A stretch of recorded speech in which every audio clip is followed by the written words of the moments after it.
안녕하십니까. 주식승천의 주쌤 김도영입니다. 오늘 하루 어떠셨습니까? 파생시장은 정신없었던 하루였고요. 또한 우리 현물시장, 주식시장에서도 그닥 그렇게 이쁜 모습은 아니었던 것 같습니다. 아직 여진이 좀 필요한 것 같은데요. 자, 우리가 이렇게 장세가 지속되면 늘 하는 내용이 있죠. 뭐냐면 예전에 한번 저희 주식승천에 있었던 코너인데요. 뒷담화 코너. 그 뒷담화인데요. 결국 우리도 증시에다 놓고 외국인과 기관의 뒷담화를 언급하고 있잖아요. 그런데요. 이게 동료나 친구들과 함께 뒷담화를 하다 보면 내가 자리를 비우면 절대 안 되죠. 내가 그 뒷담화의 대상자가 될 수 있기 때문인데요. 결국 뒷담화가 그렇게 좋은 건 아닌 것 같아요. 이게 또 건강에 해롭다고 합니다. 통계치가 또 나와 있다고 하니까요. 여러분들 헐뜯는 말 또는 남을 나쁘게 하는 말들 하지 말고요. 기관도 그래 니들이 그렇지 뭐 이 정도만 하시면요. 이 정신건강에 자신의 정신건강이 좀 더 좋아진다고 합니다. 그러니까 시장에다가도요. 기관이나 외국인들한테 너무 나쁜 쪽으로 표현하지 마시고요. 그래 오직 했으면 이랬을까라는 생각을 하면서 그 다음에는 같이 우리 수익을 내러 같이 가보자. 그래서 전략을 좀 더 상세하게 알려줘라. 레포트로 잘 써줘라. 라고 생각해보는 건 어떨까 싶습니다.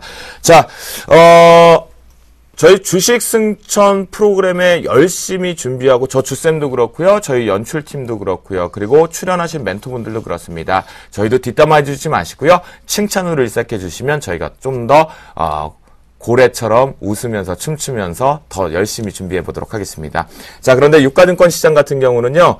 0.84포인트 살짝 하락 마감했습니다. 1958.96포인트로 마감했었고요. 코스닥 시장 아무래도 시가총액 상위권의 종목군들이 강한 반등세가 도깨비 장세가 지속됐습니다. 4.92포인트 상승 마감한 509.78포인트로 마감했습니다. 결국 현재 중소형주의 1월 랠리는 분명히 맞아지고 있는 것 같습니다. 원달러 환율 추이 같은 경우는요. 3.5원 하락 마감한 1064.8원으로 거래를 마감했는데요.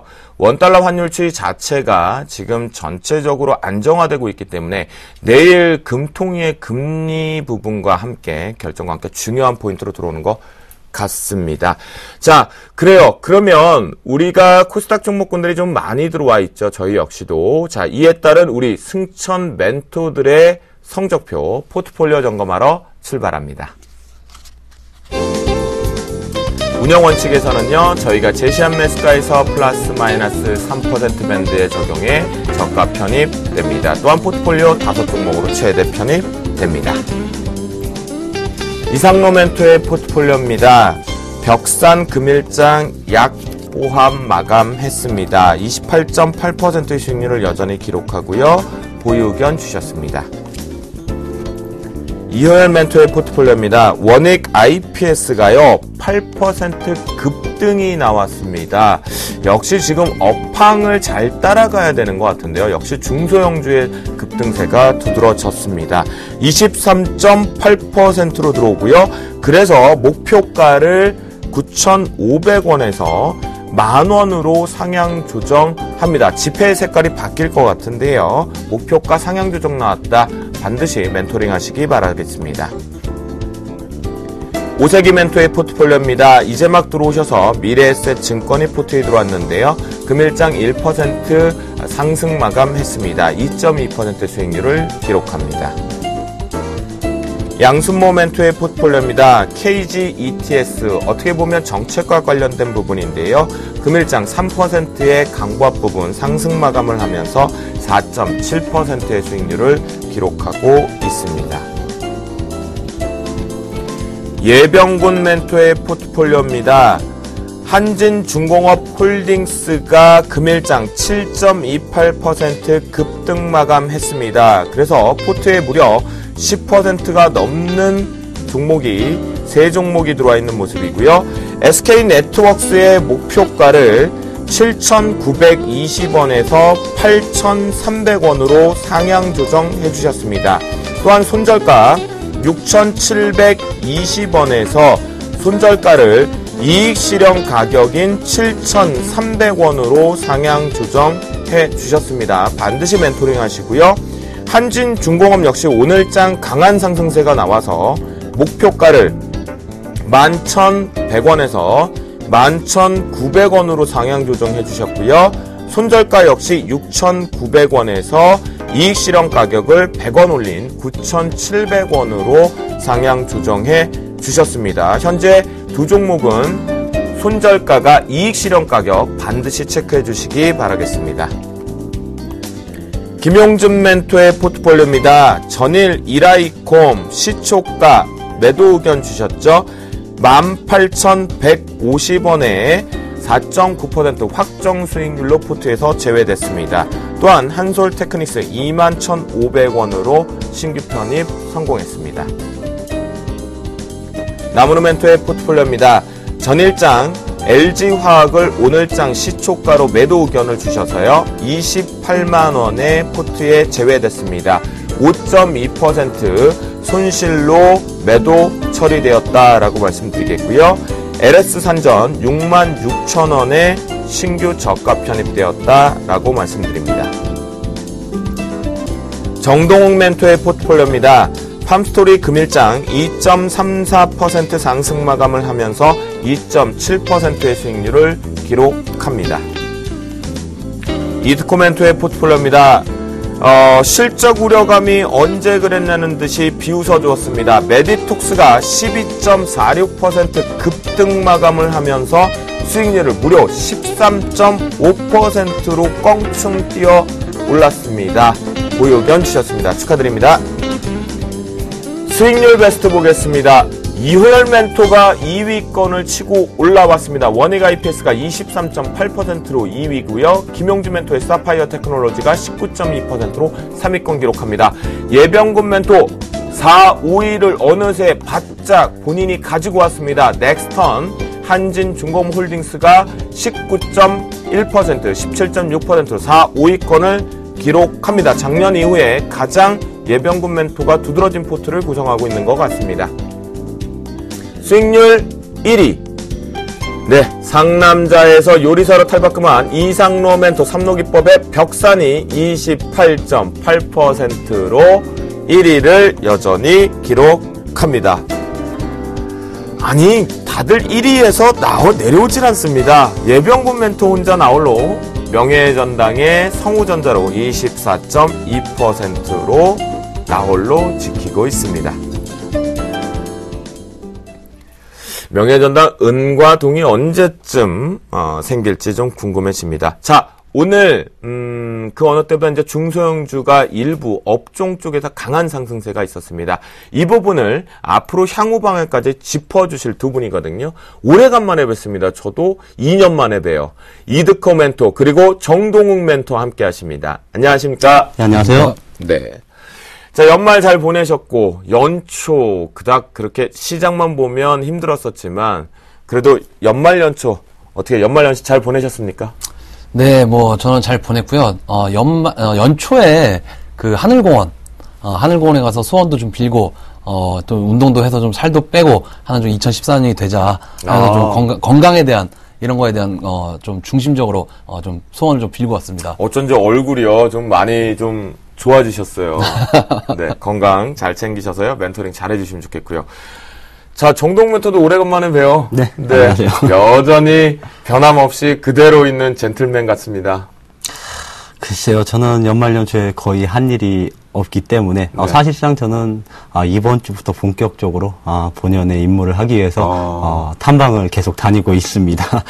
그렇기 때문에 역시나 다른 분들보다는 재미가 없을지라도 수익률로 향후에 보답하는 그런 한 해가 되지 않을까 저는 이렇게 생각을 하고 있습니다. 네, 그렇군요. 결국 이제 정동 멘토는 오늘부터 이제 본격적으로 2014년을 시작했다라고 의견을 좀 주셨는데요. 정동 멘토의 그 기업 탐방 결과들 또는 그 탐방 내용들 이런 것들이 승천에서도 저희가 보여드릴 수 있는 그런 기대를 좀 해보도록 하겠습니다. 자, 그럼요. 두 분 모두 다 오늘장 어떻게 보셨는지. 자, 오늘은 좀 우리가 개별주의 성격, 코스닥 쪽을 좀 집중해서 봐야 될 것 같아요. 더더욱더 이 반등이 되게 강하게 올라왔었거든요. 자, 이드코 멘토 오늘장 어떻게 봤는지 한번 요약해 볼까요? 네, 일단 오늘장이 상당히 좀 익사이팅했던 것 같습니다. 특히 말씀하신 대로 코스닥 시장의 움직임이 저의 예상대로 딱 맞아 떨어지면서 일단 보유하고 있는 종목들 중에 큰 급등을 하는 그런 모습이 나와서 저도 상당히 좀 기분 좋은 그런 하루였는데요. 일단 시장 전반적인 분위기는 크게 나쁘지 않아 보입니다만은 코스피 쪽은 조금은 조심해야 되지 않나 저는 좀 이렇게 생각을 하고 있습니다. 일단 내일 당장만 놓고 보면 일단 뭐 옵션 만기일이 지수에 대한 크게 영향을 미칠 만한 물량 부담은 좀 없기 때문에 일단 단기적으로는 위축될 만한 움직임은 없어 보이지만은 어제 뭐 글로벌 경기 지표 호조에도 불구하고 우리 지수 자체가 조금은 약세가 나온 게 결국에는 삼성전자의 영향이 크다라고 좀 볼 수 있겠고요. 일단 최근에 삼성전자에 대해서 좀 이제는 좀 많이 하락이 나왔기 때문에 매수하자라는 좀 의견이 있는 것 같은데 저는 아직은 좀 이르다라고 생각을 하고 있습니다. 그 이유 중에 하나가 보통 우리가 주식시장에서 보면 종목들의 실적들을 보면 지속적으로 실적이 악화가 나오다가 흑자 전환을 하면서 다음 분기부터는 업황 회복이 동시에 일어나는 경우가 상당히 많습니다. 그런데 거꾸로 흑자를 지속적으로 내다가 어떤 이유가 있든지 적자 전환을 한다든가 혹은 큰 폭으로 이익률이 감소하게 되면 보통 그 다음 분기부터는 통상 조금씩 흐름이 안 좋은 흐름으로 이어지는 게 대부분인데 이 삼성전자도 스마트폰이 나오면서 2009년도부터 거의 300% 이상 상승을 했던 모습이 있었기 때문에 여기서 주가가 바닥이라는 확신을 가지고 매수에 임하려면 재료가 동반이 돼야 수급을 불러 일으킬 수 있는 그런 상황이 되지만은 어떤 삼성전자에 대한 서프라이즈한 재료는 당분간 좀 나오기 힘들지 않을까. 그리고 IT 부품주들도 코스닥에 11월 중순부터 쭉 하락을 했었는데 최근에 코스닥 지수의 상승에도 불구하고 크게 움직여주는 IT 부품주가 없다라는 것이죠. 그 이야기는 현재 지금 소외를 받고 있다는 증거이기 때문에 삼성전자의 영향이 지수 상승에 걸림돌이 될 수 있는 그런 상황이다. 해서 코스피 쪽보다는 코스닥 쪽에 지수 상승을 이끌 수 있는 종목들, GS 홈쇼핑이나 CJ 홈쇼핑 같은 종목들의 하락을 대비해서 그 대신에 코스닥 지수를 이끌 수 있는 섹터가 바이오 쪽이 최선업 쪽이죠. 해서 뭐 저도 바이오 쪽을 매수를 했지만은 오늘 전반적인 움직임이 좀 상당히 좀 좋았었기 때문에 앞으로도 시장의 전체적인 틀은 IT 쪽보다는 바이오 제약 섹터 쪽이 조금 더 상승할 수 있는 여건이 만들어져 있지 않나 좀 이렇게 좀 말씀을 드리겠습니다. 네, 그래요. 이드코멘토가 상당히 지금 간략하지만 정확하게 좀 시장에 대한 흐름들을 짚어주신 것 같습니다. 잠시 뒤에 또 추가적으로 질문들 좀 해보도록 하겠고요. 자, 정동 멘토. 그렇게 사자 할 때는 우리 개인 투자자가 참 사기가 어려웠었어요, 코스닥이. 네. 그랬고, 뭐, 그나마 유가증권 시장이 대형주 쪽으로 갔었는데, 연초에 좀 폭탄을 하나 맞았고. 그런데, 오늘 중소형주가 완전 개별주들 강한 상승세가 들어왔거든요. 도대체 이 원인은 어디에 있습니까? 예, 그렇습니다. 역시나 이제 중소형 개별주가 갈 수 있는 장이다 저는 이렇게 말씀을 드리고 싶은데, 사실상 코스닥 지수가 무너지기 시작한 게 작년도 5월 중순 이후부터였습니다. 6개월, 반년이 넘는 시간 동안 조정세를 겪었던 게, 코스닥 시장이다 이렇게 말씀을 드릴 수가 있는데, 1월 휴가에 의해서 본격적으로 반등세에 돌아섰다 저는 이렇게 말씀을 드리고 싶습니다. 지금 코스닥 지수가 뭐 코스피 대비해서 강세를 보이고 있는 것, 거래 대금에서 이제 확연하게 드러나고 있다 이렇게 말씀을 드릴 수가 있는데, 사실상 12월, 그러니까 마지막 거래일 주에는, 코스닥 일평균 거래 대금이, 1조 원을 하회하는 그런 날수가, 조금 속출을 하기도 했었는데, 1월 들어서, 일평균 거래 대금이 1조 원을 다시 상회하였고, 지금 1조 2천억 원, 1조 3천억 원까지 올라왔는데, 오늘 장엔 뭐 특히나 코스닥 시장이 강했던 이유는 거래 대금 자체가 1조 7천억 원으로, 가파르게 증가하는 이런 양상을 보이고 있기 때문에, 코스닥 중소형 개별주주가 굉장히 강했다 이렇게 말씀을 드릴 수가 있을 것 같습니다.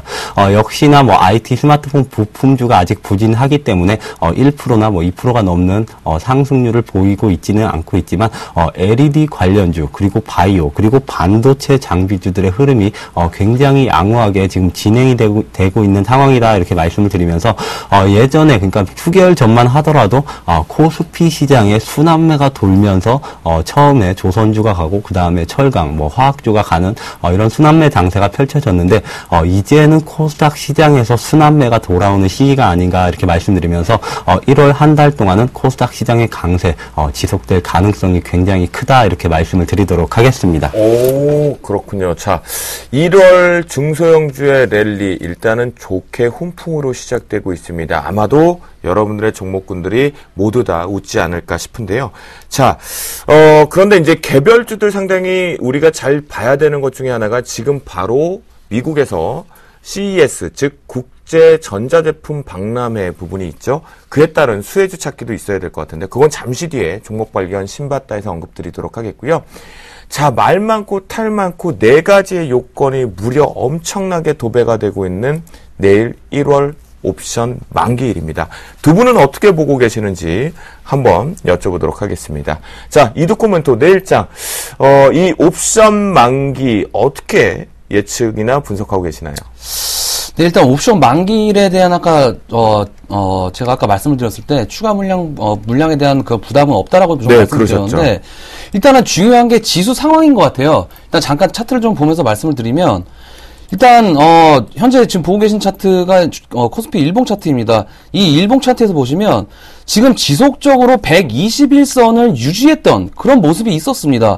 그런 모습이 있었었는데 그 이후에 61선에 대한 저항을 받다가 장대 음봉이 나왔죠. 장대 음봉이 나오면서 현재는 201선이 무너진 상황에서 121선에 대한 저항을 받고 있습니다. 121선에 대한 저항을 받고 있다는 얘기가 현재 중장기 이평선이죠. 61선과 121선이 동시에 지금 강한 저항을 받고 있는 모습이기 때문에 옵션 만기일에 대한 그런 영향보다는 중장기적 추세는 코스피에 대한 그런 부담이 조금 있다라고 좀 보고 있고요. 일단 월봉 추세도 마찬가지입니다. 월봉 추세도 2000포인트를 지금 상승을 했다가 무너졌는데 저는 사실 11월 달부터 상당히 좀 좋은 흐름이 이어질 거라고 좀 예상을 했었습니다.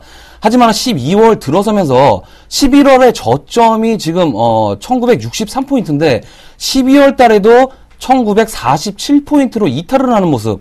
그리고 지금 1월 초반인데도 불구하고 또 12월 달에 저점을 또 이탈을 했죠.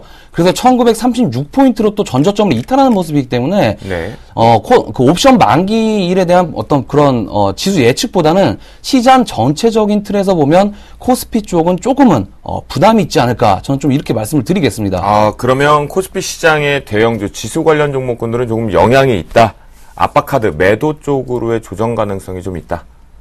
그렇죠. 매도보다는 일단은 트레이딩 관점에서 보시는 게 좀 좋을 것 같고요. 네. 그리고 시가총액 업종 대표주들은 조금은 좀 조심할 필요가 있을 것 같습니다. 네. 결국에는 지수에 대한 영향을 받을 수밖에 없는 그런 모습들이기 때문에 저는 코스피보다는 코스닥 쪽에 조금 더 집중을 하자. 이렇게 말씀을 드리면서 정리를 해드리도록 하겠습니다. 네, 결국은 우리 이드코멘토 같은 경우는요, 결국 지수 쪽으로는 좀 영향이 있을 수 있다. 하지만 그 영향력이 결국은 이제 프로그램 영향인 것 같거든요. 프로그램 영향이 덜한 코스닥 쪽에 집중을 하는 내일 하루를 가져가 보자. 라는 의견을 주셨고요. 자, 정동욱 멘토는 내일 1월 옵션 만기. 지금 금리 인하 가능성도 있고요. 동결 얘기도 있고요. 외국인과 기관의 스위칭에 지금 포지션 싸움도 있고요. 상단 하단이 레버리지가 벌어졌다는 별의별 얘기가 지금 엄청납니다. 북한이 뭔가 또 도발 이벤트 한다는 설도 있고요. 어떻게 보고 계세요? 글쎄요, 코스피 이번 옵션 만기일 굉장히 예측이 힘든 그런 한 달이 되지 않을까 그렇게 생각을 하고 있는데 사실상 옵션 만기일에서 이제 가장 승률이 좋은 것은 외국인입니다. 그렇지만 외국인 누적 포지션만 간단하게 본다고 하더라도 코스피 외국인 누적 포지션 자체가 지금 수익권으로 돌아서는 코스피 지수 밴드라고도 할 수 없는 게 코스피 지수가 2020을 넘거나 아니면 1930을 하회하거나 이러한 양 포지션에서 지금 수익권으로 제가 확인을 하고 나왔는데 네. 역시나 금리를 깜짝 금리를 인하를 한다 그러면은 내일 변동성이 확대되면서 코스피 지수 내일까지는 조금 조정세를 겪을 가능성이 있다. 그렇지만 금리 인하를 한다면 내일이 지난 금요일장부터 본격적으로 이제 코스피 지수도 회복될 가능성이 있다. 저는 이렇게 판단을 하고 있습니다. 그 이유 중에 하나가 역시나 삼성전자 실적 우려감으로 굉장히 많은 하락세를 보였지만 과도한 비용 처리 이런 부분을 감안을 했을 때 추가적으로 1분기 때는 4분기보다는 양호한 아무래도 실적을 거둘 것으로 전망이 되고 있습니다.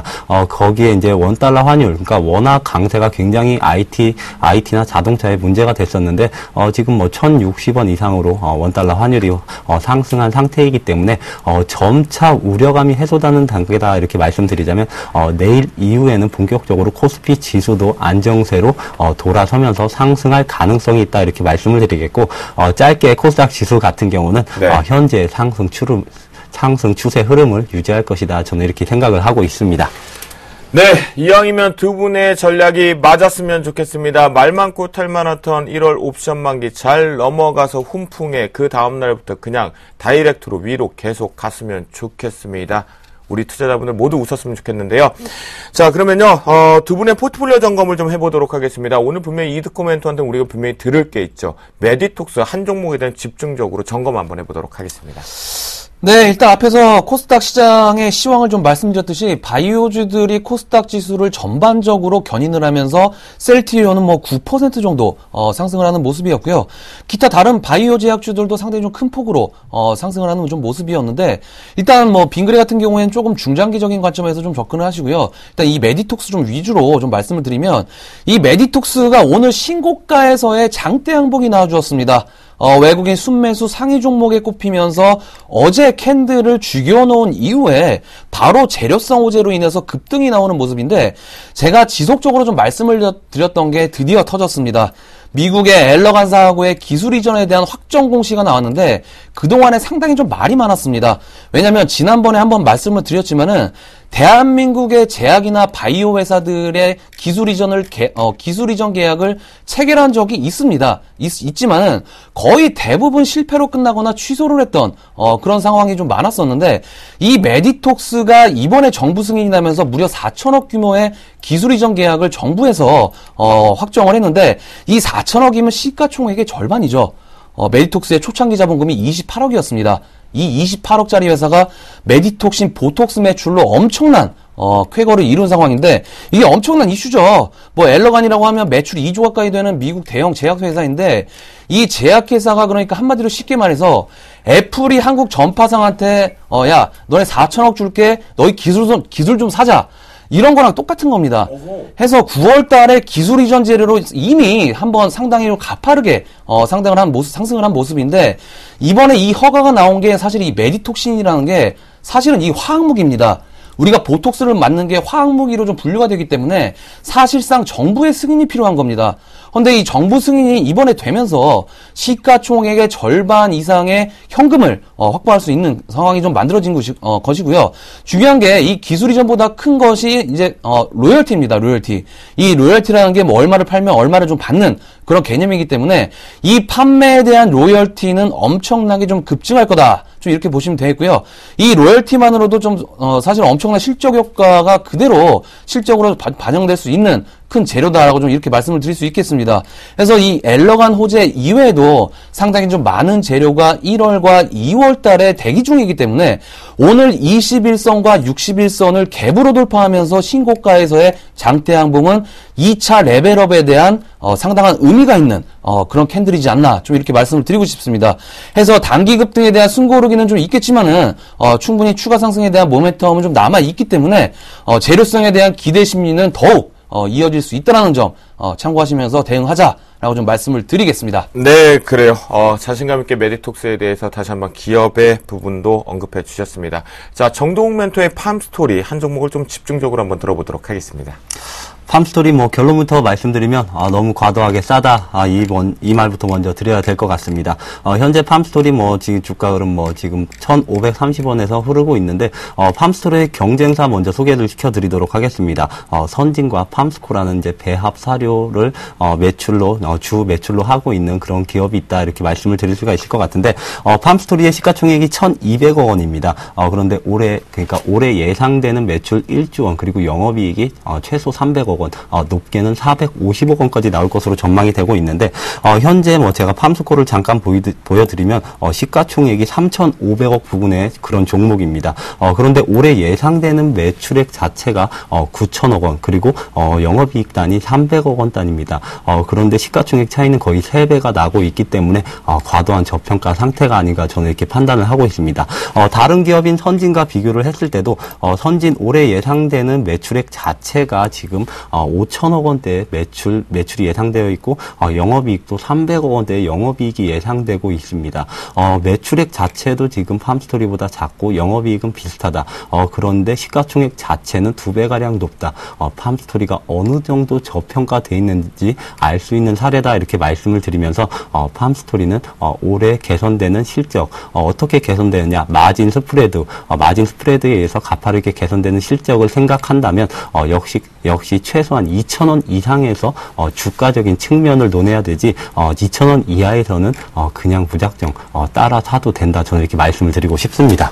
네, 결국 여러분들 들으셨죠? 팜스토리 다음 주 강한 상승세 메디톡스만큼 나오기를 좀 기대해 보도록 하겠습니다.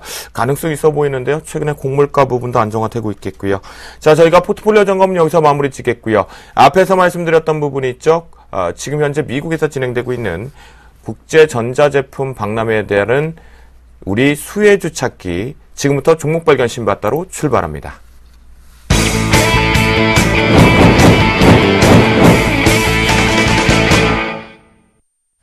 네, 최근 요때쯤 되면요. 특히나 IT 부품뿐만이 아니라 전반적으로 전자제품의 소재 쪽, 부품과 소재 쪽에 옥석가리가 많이 나오거든요.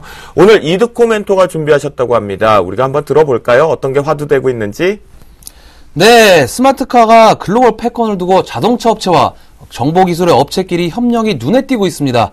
미국 라스베가스에서 열리고 있는 국제 전자제품 박람회인 2014 CES에서는 이른바 스마트카 열풍이 불어닥치고 있는데요.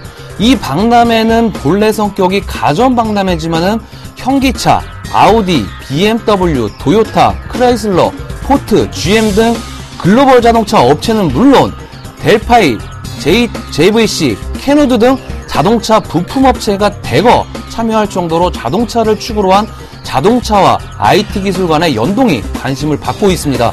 특히 삼성전자를 비롯한 구글과 애플의 경쟁 구도는 눈여겨볼 만한 상황이라고 합니다. 와, 그렇군요. 결국 현실이 되는 것 같습니다. 자, 이에 따른 우리 이드코 멘토의 종목 발견 신바따 탑픽 종목은요? MC넥스를 들고 왔습니다. MC넥스를 언급해 주셨고요. 이에 맞섭니다. 종목 발견 신바따 정동 멘토의 탑픽 종목은요? 예, MDS 테크입니다. MDS 테크를 가지고 나오셨습니다. 두 종목 들어보면 많이들 익숙한 종목이고 트레이딩 관점으로 많이 거래를 해보셨던 종목들인 것 같은데요. 일단 그 전에 앞서서 지금 미국 라스베가스에서 진행이 될 CES 내용 한번 들어보도록 하겠습니다. 와, 이게 보니까 현실이 됐어요. 이드코멘토. 최근에 사실 그런 생각 들거든요. 상당히 고가의 옵션이 좋은 차량들을 좀 보면 이게 도대체 컴퓨터인지 아니면 정말 자동차인지 모를 정도로 차체 제어도 많고 상당히 복잡해 스마트카라는 느낌인데 이제 본격화되는 거네요. 그렇죠. 이제 미국의 라스베가스에서 드디어 CES가 개막을 했죠. 7일부터 개막을 하면서 세계적으로 공신력 있는 인물들이 대거 참가를 하면서 좀 주목을 받는 큰 전시회가 됐는데 이 CES에서 주목을 받는 기술들이 3D 프린터 그리고 무인 자동차, 의료 기술이나 뭐 UHD TV 쪽이 있었는데 뭐 다른 것들은 시장에서 좀 많이 다뤘던 이슈인 것 같아서 무인 자동차죠. 스마트카 이슈를 좀 선정을 해보았고요. 최근에 현대차 정몽구 회장님께서 이런 말씀을 하셨다고 합니다. 새 성장 동력을 창출하기 위해서 친환경 그린카와 IT, 정보기술을 융합한 스마트카에 투자를 확대하고 관련 연구 인력도 늘릴 것이다 라고 좀 신년사를 하셨는데 이 자동차 시장의 트렌드도 변화하는 시점은 이미 왔다라고 해요. 구글이나 앞에서 말씀드렸듯이 구글이나 애플 같은 회사들은 이미 뭐 아우디나 BMW 같은 세계적인 자동차 회사들하고 기술 전복을 시켜서 제품 개발에 초점을 두고 있다라는 좀 이야기도 많은데 그만큼 자동차 시장에서도 변화의 조짐이 좀 불고 있는 것 같습니다. 이 스마트카의 핵심 좀 기술들을 보니까 대리운전 기사가 없이도 자동으로 내비게이션을 찍으면 원하는 장소까지 운행을 해주는 그런 시스템하고 자동 주차 시스템 그리고 최근에 뭐 볼보인가에서 자동 브레이크 시스템이죠. 앞차하고의 일정 거리를 유지할 수 있는 시스템이 나왔다고 해서 뭐 이런 것들이 스마트카의 핵심적인 기술적인 부분이고요.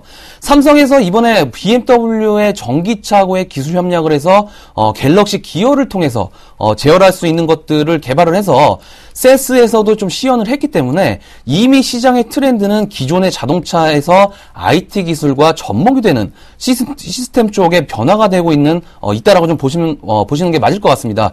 그래서 IT도 스마트폰처럼 자동차도 스마트카 이렇게 이해하시면 좋을 것 같고요. 제가 지난번 방송에서 바이오 스페이스를 좀 말씀드리면서 헬스케어 관련주들, 원격 의료에 대한 좀 말씀을 좀 많이 드렸었는데 벌써 바이오 스페이스가 30% 이상 급등을 했습니다. 그래서 이번에도 이런 재료성 종목들도 조금은 여유를 두고 관찰을 하면서 좀 지켜볼 필요가 있다라고 좀 말씀을 드리겠습니다. 네, 그래요. 상당히 지금 기대는 되죠. 이제 결국은 자금을 가지고 이 스마트카를 사면 알아서 나를 원하는 목적지까지 데려갈 것 같다라는 생각이 들고요. 특히나 아까 얘기하셨던 주소를 찍으면 바로 집까지 곤히 데려다 준다 그래서 방송국에 올 때 제가 자가 운전을 안 하고 주소를 찍어서 알아서 여기까지 데려다 준다면 좀 편하지 않을까 생각이 좀 듭니다. 자, 정동욱 멘토, 화두가 됐던 내용인데 이제 본격화되는 것 같아요. 예, 그렇습니다. 사실 스마트카에 관련된 이슈는 2010년도에 한 번 있었습니다. 그에 따라서 관련된 기업들의 주가가 그때부터 상승을 보이기도 했었는데 이제 본격적으로 시장이 개화하는 것이 아닌가 저는 싶습니다. 국내 정부에서도 10대 전략 육성 산업에 IT 융복합이라는 그런 산업을 육성하겠다 이렇게 전략을 발표하기도 했었는데 그것의 수혜주가 1차적으로 저는 스마트카가 아닌가 싶습니다. 국내뿐만 아니라 전 세계적으로 이런 IT 융복합 추세는 지속될 것으로 전망이 되고 있기 때문에 역시나 가장 큰 수혜를 입을 수 있는 이런 스마트카 관련된 기업의 주가는 조금 이제부터 눈여겨봐야 되지 않을까 저렇게 판단을 하고 있습니다. 네, 그렇군요. 자, 전체적으로요. 그러면요, 두 분은요, 이 스마트카 쪽으로 우리가 좀 집중이 됐는데요. 이 중에 가장 이 기술은 정말 혁신적이다.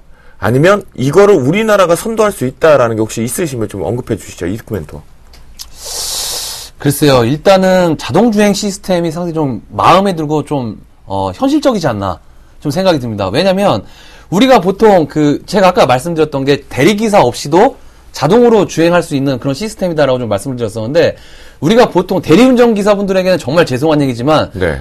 술을 한잔 하더라도 네. 혹은 몸이 아팠을 때라도 이런 자동주행 시스템 같은 경우에는 정말 필요로 한 시스템이기 때문에 그런 관점에서 보면 좀 자동주행 시스템이 좀 현실화가 좀 빨리 됐으면 좋겠다.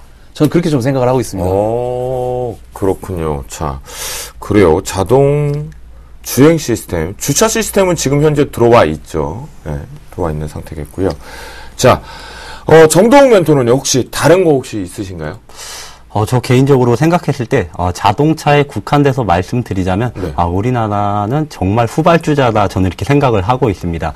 그렇기 때문에 독일이나 일본을 먼저 따라잡아야 하는 그런 과제가 남은 상태에서 우리나라가 먼저 스마트카 부분에서 치고 나갈 부분은 거의 없다 저는 이렇게 판단을 하고 있기 때문에 지금 시점은 오히려 독일과 일본 같은 스마트카 관련된 특히나 인베디디 그리고 이런 전장화 시스템에 관련된 선진국과의 격차를 우선적으로 좁혀야 되는 시기가 아닌가 저는 이렇게 판단을 하고 있습니다.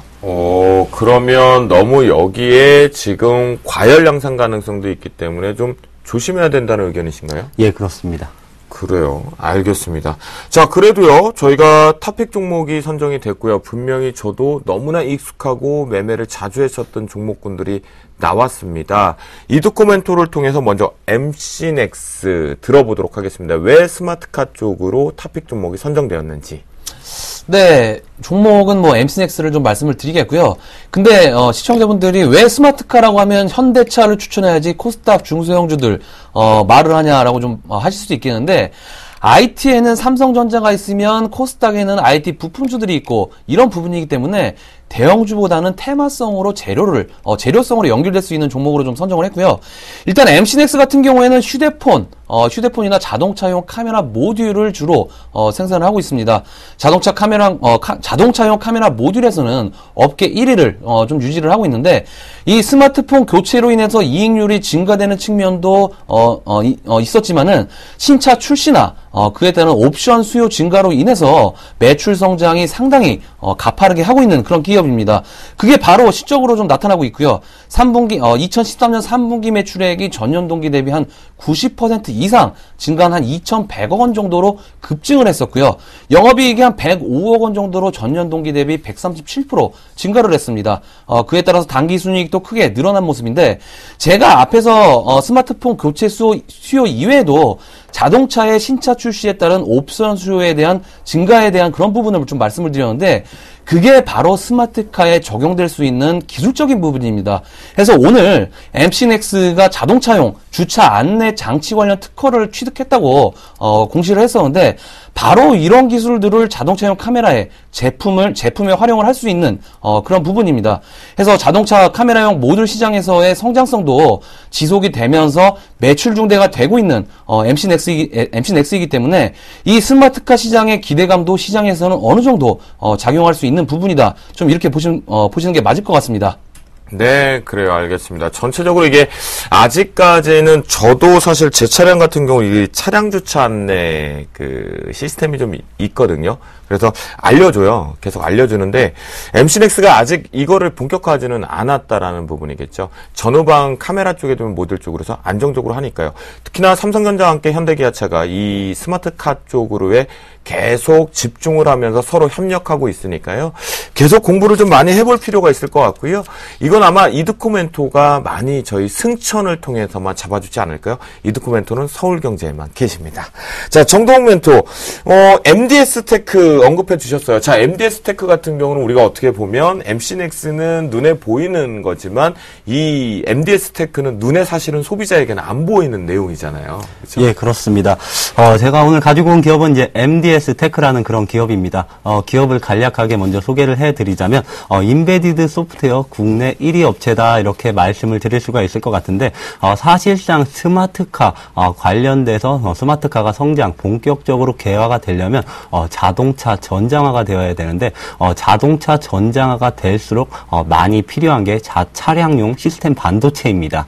그런데 이런 시스템 반도체에 인베디드 소프트웨어가 내장되면서 특정 작업을 수행할 수 있게 하는 게 인베디드 소프트웨어다 이렇게 설명을 해드릴 수가 있을 것 같은데, 사실상 제가 이 기업을 예전부터 굉장히 좋아했었습니다. 2010년도 때부터 굉장히 좋아했었는데, 그때 투자자분들에게도 제가 인베디드 소프트웨어에 대해서 설명을 드리면 이해를 굉장히 못하는 그런 사례가 굉장히 많았는데, 그에 따라서 제가 예를 한 가지 들어드리면, 네. 스마트폰에서 앱 같은 존재가 인베디드 소프트웨어다, 저는 이렇게 말씀을 드리고 싶습니다.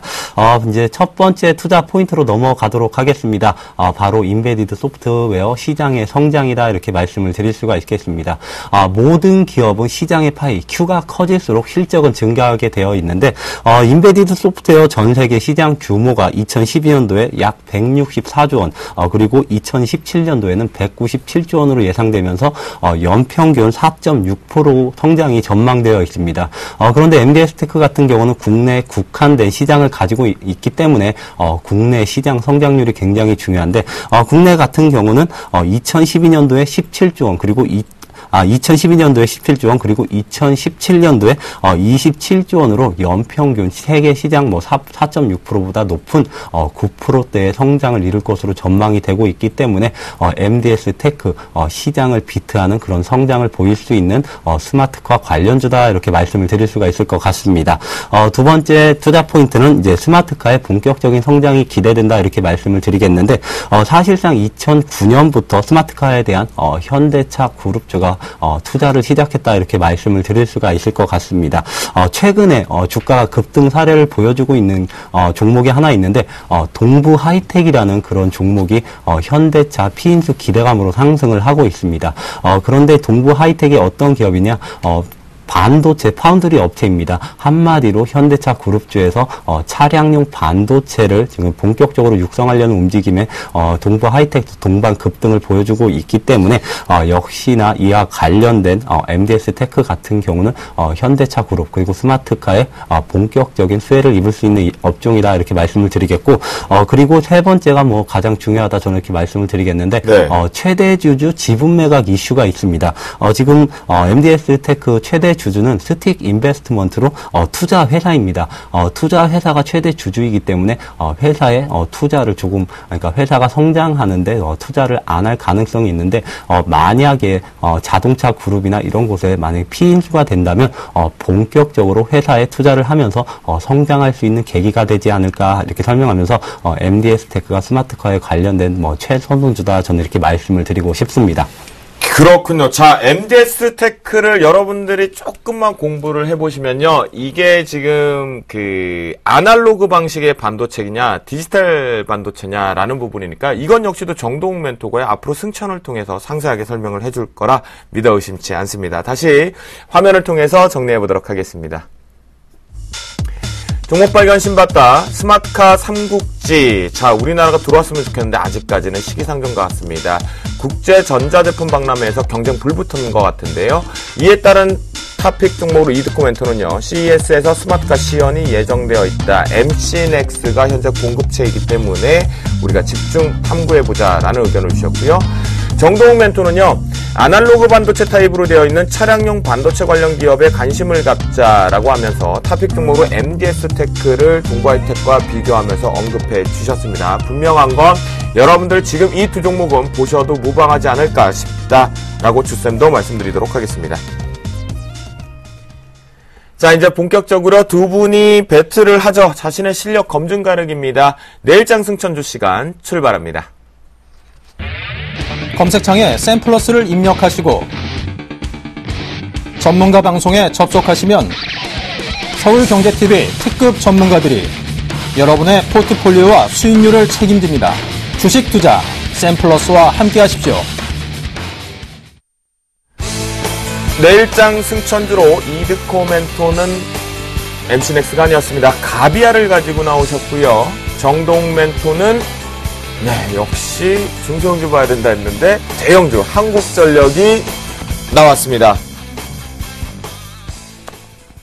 스마트카는 어디로 간 겁니까 도대체? 네, 그래도 분명히 두 분이 포트를 구성하는 부분이니까 들어보도록 하겠습니다. 이드코멘토의 가비아 되게 오래간만에 나온 것 같거든요. 이게 테마와 업종 형성된 이후에 들어보겠습니다. 네, 오늘 승천주로는 가비아라는 종목을 들고 나왔고요. 일단 코스닥을 매매하셨던 분들이라면 가비아라는 종목은 한 번쯤은 들었었을 만한 그런 종목입니다. SNS 관련주로 지난 대선 때 상당히 좀 가파르게 상승했던 적이 있는 그런 종목인데 맞아요. 사실 이 가비아라는 종목이 기업을 대상으로 한 인프라나 솔루션 서비스를 제공하는 기업이죠.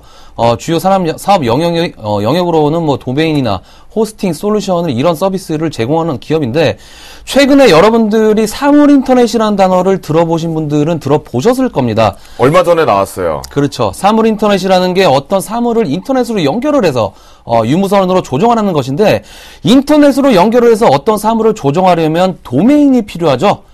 예를 들어서 청소기를 인터넷으로 조종한다, 하고 있다라고 한다면, 그럼 사물점 사물점 이런 식으로 도메인을 만들어서 등록한 다음에 조정이 가능하게 되는 건데, 이런 것 조정을 할 수 있는 사물이 무지하게 많습니다. 예를 들면 청소기라든지, 세탁기라든지, 전자레인지라든지, 전등이라든지, 이런 사물들이 무지하게 많은데, 그에 따른 도메인의 증가에 대한 모멘텀이 최근에 이슈를 받고 있는 섹터이기 때문에 오늘 승천주로 말씀을 드리겠습니다. 또한 이 가비아 같은 경우는 KINX를 자회사로 좀 갖고 있는 최대 주주를 좀 가지고 있죠.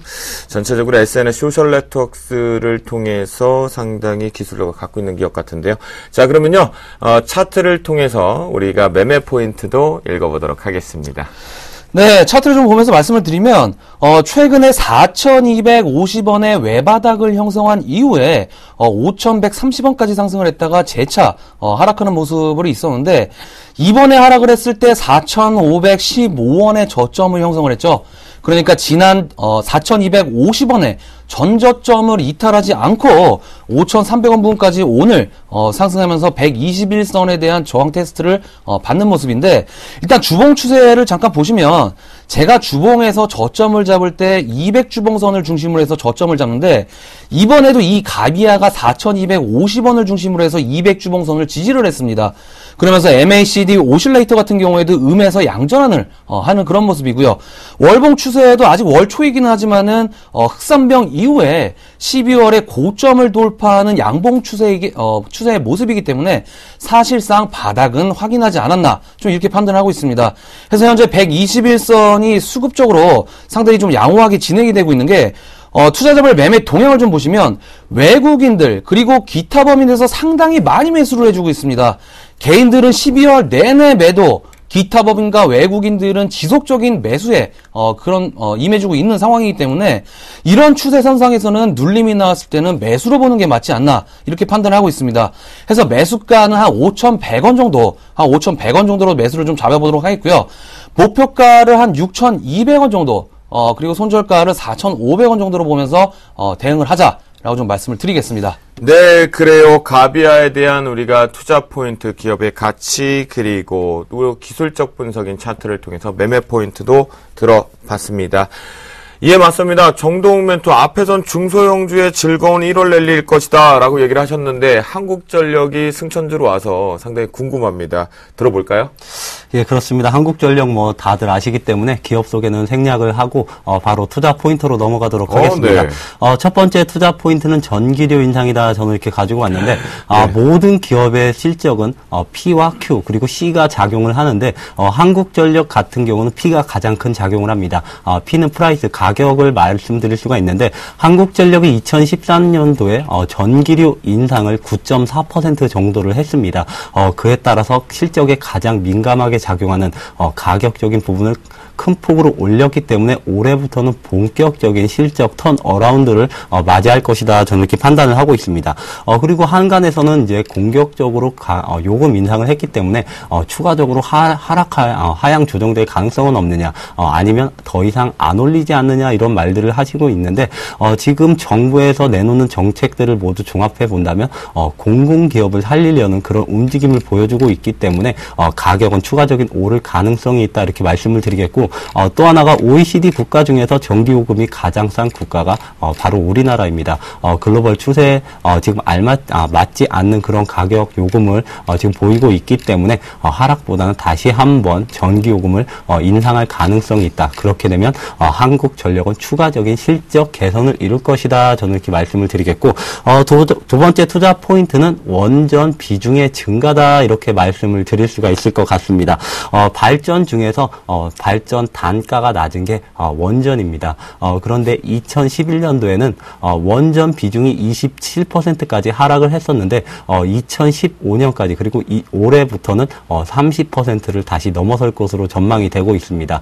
발전 단가가 낮아지면 역시나 아까 말씀드렸던 C 부분, 그러니까 비용 부분이 절감이 되는 효과로 나타나기 때문에 가격은 올라가고 비용은 줄어든다. 역시나 스프레드가 벌어지면서 한국전력은 실적 개선세가 더욱 가파라지게 나올 것이다. 이렇게 말씀을 드리겠고 네. 세 번째 투자 포인트는 올해 사상 최대 실적이 전망되고 있습니다. 한국전력 2014년도에 예상되는 영업이익이 적게는 4조 원, 높게는 5조 원대를 기록할 것이다. 저는 이렇게 전망을 하고 있는데 지금 한국전력의 그동안 실적을 보면 5년 동안 적자를 기록을 했다가 지금 6년 만에 흑자 전환을 하려는 그런 움직임을 보여주고 있습니다. 그렇기 때문에 한국전력 역사전 PBR 저점인 주가로 따지면 한 28,000원, 29,000원 부근인데 올해 6년 만에 턴 어라운드 하면서 역사적 PBR 고점인 5만 원대를 탈환하는 그런 주가 흐름이 나타나지 않을까 저는 이렇게 판단을 하고 있습니다. 네, 그래요. 알겠습니다. 자, 그러면요. 그래요. 제가 한 번쯤 생각나요. 2013년도 그렇게 말할 때마다 저보고 도깨비 도라이몽 그랬거든요. 유틸리티 2013년에 첫 스타트 된다라고 말씀드렸는데 정동욱 멘토 얘기 들으니까 이제 시작되는 것 같다라는 생각도 됩니다. 자, 정동욱 멘토를 통해서 차트를 통해서 다시 한번 매매 포인트도 짚어보도록 하겠습니다. 지금 차트를 보시면 한국전력 28,000원대부터 거의 조정세가 없이 35,000원까지 달려왔다 이렇게 말씀을 드릴 수가 있을 것 같습니다. 그렇지만 제가 올해 예상되는 한국전력의 주가는 낮아도 45,000원, 높으면 52,000원까지는 상승이 가능할 것이다 이렇게 판단을 하고 있기 때문에 장기적인 추세에서 벗어나지 않는다면 35,000원은 깨지 않을 것이다 저는 이렇게 판단을 하고 있습니다. 그렇기 때문에 한국전력 매수가는 35,000원 5,000원을 제시해 드리도록 하겠고 1차적인 목표가는 4만 원을 제시해 드리도록 하겠습니다. 제가 방금 전에 적어도 4만 5천 원까지는 상승할 것이다 이렇게 말씀을 드렸는데 4만 원 부근대가 되면 역시나 매물 저항이 조금 저기 심하게 나올 것으로 전망이 되면서 4만 원대에서는 1차적으로 끊어가는 전략을 좀 필요하지 않을까 이렇게 말씀드리면서 1차 목표가는 4만 원을 제시해 드리도록 하겠고 손절가는 3만 3천 원을 제시해 드리도록 하겠습니다. 네, 그래요. 특히나 한국전력 단기전에 강하게 올라왔기 때문에 여러분들 반드시 손절 라인을 좀 지켜주셨으면 좋겠습니다. 또한 방송에서 늘 언급될 때 목표가 손절가는 잘 대응해 주시면 감사하겠습니다. 이 두 분과 함께한 시간은 여기까지인 것 같습니다. 두 분 보내기 전에 앞서서 고지사항이 있어서 언급드리도록 하겠습니다. 네, 예병군 멘토 정재훈 멘토가 2014년도 승부주를 띄웁니다. 예병군 멘토는 저희 승천팀에 되어 있죠. 자, 2014년도 1월 11일 이번 주 토요일 오후 2시입니다.